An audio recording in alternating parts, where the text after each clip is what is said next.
तो मूवी की शुरुआत में हम एक आदमी को देखते हैं जो कि एक चर्च में पेंटर का काम करता था। लेकिन वैसे तो ये आदमी एक चोर का बेटा होता है, इसलिए ये भी चोर ही बनना चाहता था। लेकिन उसके टाइम में चोरी की बहुत सख्त सजा थी, यानी चोरी करने वालों के हाथों को काट दिया जाता था, जिसकी वजह से वो पेंटर का ही काम करता था। अब दूसरी तरफ एक लोरेंजो नाम के लड़के को दिखाया जाता है और वहाँ से वो कुछ लोगों से बचकर भाग रहा होता है। दरअसल वो एक डम्बलर होता है जिसने अभी एक जर्मिनो को हराया है, लेकिन हम जानते हैं कि जर्मिनो ठगों का सरदार होता है, जिसकी वजह से उसको ये अपनी हार बर्दाश्त नहीं होती। तब वो लोरेंजो को मारने के लिए उसके पीछे पड़ जाता है। अब हम देखते हैं कि लोरेंजो कैसे भी करके उससे बचते हुए अपनी टाउन पर पहुंच जाता है और वहां पर उसे उसके फ्रेंड्स मिलते हैं और उसके दोस्तों से बताते हैं कि जर्मिनो उसे अब चिंता नहीं छोड़ने वाला, इसलिए उसके पास सिर्फ एक ही रास्ता है, वो इस टाउन को छोड़कर कहीं दूर चला जाए। तब उसके फ्रेंड उसे एक घोड़े पर बैठाकर वहां से भगा देते हैं। अब यहाँ पर जर्मिनो को भी उसके बारे में पता चल जाता है, तो वो अपने आदमियों के उसके पीछे लगा देता है। अब हम देखते हैं कि लोरेंजो उसको आदमियों से बचते हुए एक जगह पर पहुंचता है और वहां पहुंचने के बाद वो देखता है कि एक आदमी एक मरे हुए आदमी की डेड बॉडी को कहीं पर ले जा रहा होता है। तब लोरेंजो उस आदमी से उससे मरने की वजह पूछता है और पूछता है कि वो आखिर उसे कहाँ लेकर जा रहा है। तब वो आदमी बताता है कि जिस आदमी की मौत हुई है ये एक चर्च में काम करता था।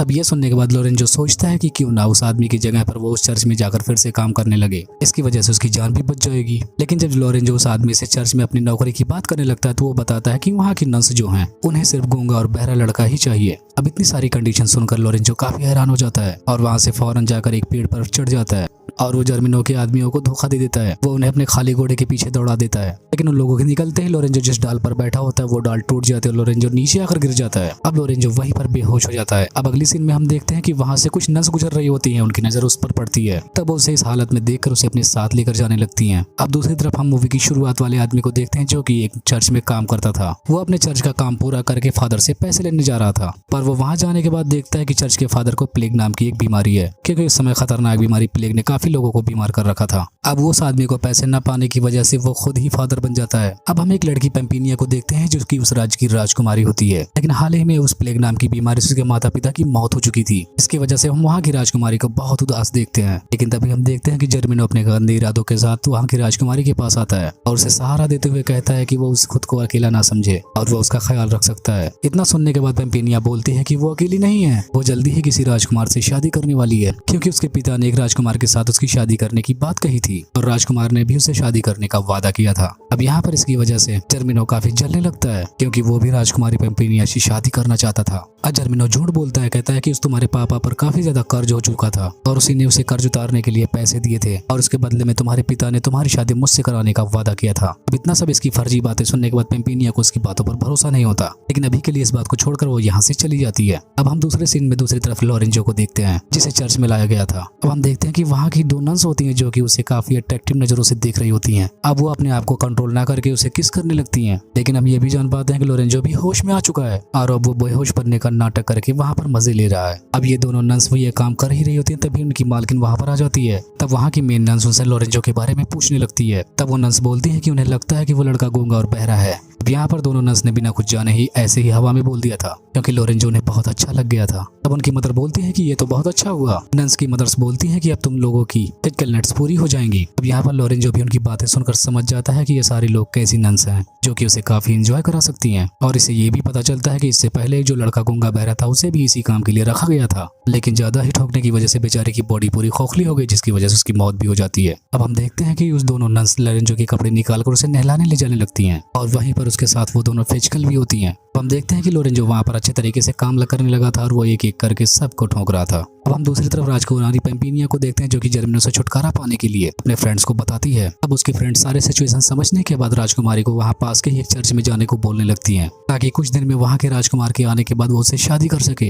अब हम देखते हैं कि पेम्पिनिया टाउन के चर्च में जाकर वहाँ पर एक नन बनकर रहने लगती है, लेकिन हम जानते हैं कि ये वही चर्च होता है जहाँ पर लोरेंजो काम कर रहा होता है। लेकिन जब पेम्पिनिया उस लड़के को बाकी नन्स के साथ मजे करते हुए देखता है तो उसे जलन महसूस होती है, क्योंकि वो उसे काफी हैंडसम लगता है, क्योंकि यहाँ पर राजकुमारी का भी मन करता था वो सब करने का जो वहाँ की नन्स कर रही होती हैं। लेकिन यहाँ पर उस राजकुमार के साथ शादी किया हुआ वादा उसे ऐसा करने से रोक लेता था। लेकिन हम कुछ समय बाद देखते हैं कि आखिर वो समय आ ही जाता है जब वो राजकुमार पेम्पिनिया के पास शादी करने के लिए आता है और अब वो पेम्पिनिया से शादी करने के लिए वहाँ के राजमहल तक पहुँच जाता है। लेकिन उसे पता नहीं होता कि पेम्पिनिया कहाँ पर है, इसीलिए वो जर्मिनो से बहसबाजी कर बैठता है। तब यहाँ पर जर्मिनो भी उस राजकुमार से बोलता है कि पेम्पिनिया तुमसे नहीं मुझसे शादी करना चाहती है। अब यहाँ पर इन दोनों के बीच काफी बहस होने लगती लगती है। अब कुछ देर बाद हम राजकुमार कांड को देखते हैं कि वो महल से बाहर आने लगता है। बाहर आने के बाद उसे एक आदमी से पता चलता है कि पेम्पेनिया पास के ही एक चर्च में रहती है और इतना सुनते ही वो राजकुमार वहां पर जाने के लिए निकल पड़ता है। दूसरी तरफ राजकुमारी पेम्पेनिया देखती है कि लोरेंजो को नंस की मदर के पास भेजने के लिए उसे अच्छे से नहलाया जा रहा है, जिसके बाद वहां की नंस की मदर लोरेंजो के साथ जमकर फिजिकल होने वाली है। लेकिन ये सब देखकर पेम्पेनिया को बिल्कुल भी अच्छा नहीं लग रहा होता है। पहले तो वो उसे सिर्फ अट्रैक्ट होती है, लेकिन अब उसे लोरेंजो से प्यार हो चुका था। अब देखते हैं कि जब वो अगले दिन गार्डन में टहलने के लिए जाती है तो वहां पर लोरेंजो को गाना गाते हुए देखती है और ऐसा देखकर वो काफी खुश होती है, क्योंकि उसे पता चल जाता है कि जिससे वो प्यार करती है वो गूंगा और बहरा नहीं है। अब हम देखते हैं कि वो लोरेंजो के पास जाकर उसकी आंखों पर पट्टी बांध देती है। अब यहाँ पर लोरेंजो के दिमाग में चलता है कि ये नन तो काफी डिफरेंट है, जो कि मुझसे बहुत अलग तरीके से फिजिकल होना चाहती है। लेकिन यहाँ पर पेम्पेनिया सिर्फ उसे किस करती है और बोलती है कि वो उसके साथ इंटीमेट तो होगी, पर शादी करने के बाद ही, क्योंकि वो उससे सच्चा प्यार करने लगी थी। अब ये सुनकर लोरेंजो को बहुत ही अच्छा लगता है। उसे पता चलता है कि यहाँ पर कोई तो है जो कि सिर्फ ठुकवाने के फिराक में नहीं रहता। हम देखते हैं कि पेम्पेनिया अगले दिन नन्स की मदर को सच्चाई बता देती है कि लोरेंजो गूंगा और बहरा नहीं है, वो तो बस उनके जमकर मजे ले रहा है। और इसका पता उसे तब चला जब उसने उसे गाना गाते हुए देखा।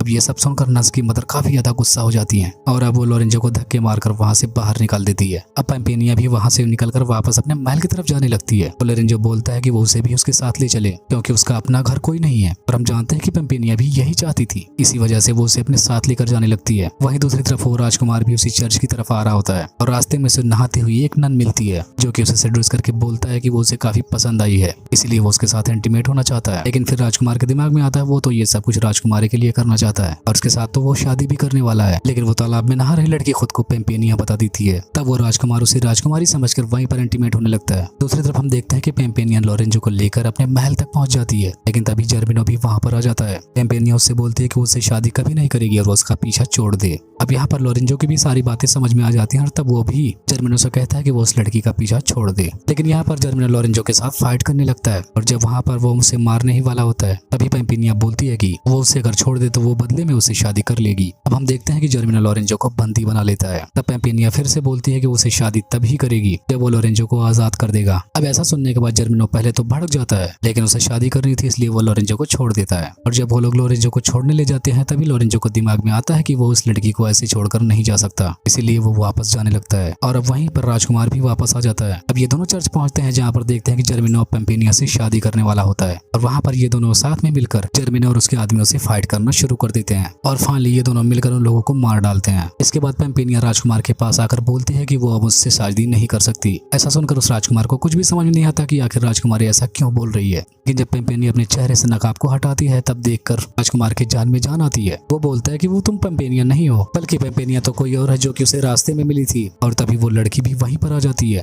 तब वो राजकुमार बोलता है कि तुम्हारे पीछे खड़ी लड़की पेम्पेनिया है और वो तो उसके साथ ही शादी करेगा। अब हम देखते हैं कि लोरेंजो भी यहाँ से जा रहा होता है, लेकिन तभी पेम्पेनिया दौड़कर उसे रोकती है और उसे अपने प्यार का इजहार करती है। लेकिन लोरेंजो यहाँ पर बोलता है कि वो किसी और से प्यार करता है जो कि उसे चर्च में मिली थी, जिसने उसे शादी करने का वादा करके उसे किस भी किया था। अब यहाँ पर पेम्पेनिया उसकी बात सुनकर काफी खुश होता है, क्योंकि वो उसकी ही बात कर रहा होता है। लेकिन उसको पता नहीं होता कि ये पेम्पेनिया ही है जिसने उसकी आंखों पर पट्टी बांधी थी। अब पेम्पेनिया लोरेंजो को किस करने लगती है। तब वो समझ जाता है कि पेम्पेनिया ही वही लड़की है जिसने मुझे उस दिन किस किया था। इसके बाद हम देखते हैं कि यहाँ पर एक हैप्पी एंडिंग होती है और इसी हैप्पी एंडिंग के साथ ये मूवी यहीं पर एंड हो जाती है।